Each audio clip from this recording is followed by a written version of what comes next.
Odela 1 railway station. ఆ cinema అయితే నేను ఇప్పటివరకు చూడలే. ఆ సినిమా ఉందని కూడా నాకు తెలియదు. సో ఓదెల 2 అయితే చూడడం జరిగింది. స్టార్టింగ్లో ఒక 2 మినిట్స్ మనకి ఓదెల 1లో ఏం జరిగిందో రీకప్ చూపిస్తారనమాట. ఇంకా స్టార్టింగ్లో ఒక మంచి పాయింట్తో, ఇంట్రెస్టింగ్ పాయింట్తో సినిమా అయితే స్టార్ట్ అవుతుంది.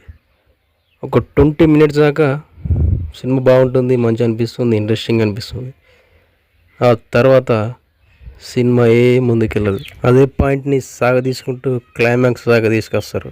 ఒక పొలిమేర, ఒక అరుంధతి, ఒక అఖండ, ఒక విరూపాక్ష, వీటన్నిటిని కలిపితే వచ్చిందే ఓదెల 2 అన్నట్టు మనకు అనిపిస్తుంది. ఈ సినిమాలన్నిట్లో ఉన్న షేడ్స్ ఇందులో కనిపిస్తాయి. స్టోరీ బాగాలేదు, రైటింగ్ అయితే అస్సలు బాగాలేదు. సీజే అయితే లో క్వాలిటీ సీజే, అవుట్పుట్ కూడా లో క్వాలిటీ అవుట్పుట్ వచ్చింది మనకు సినిమా అయితే.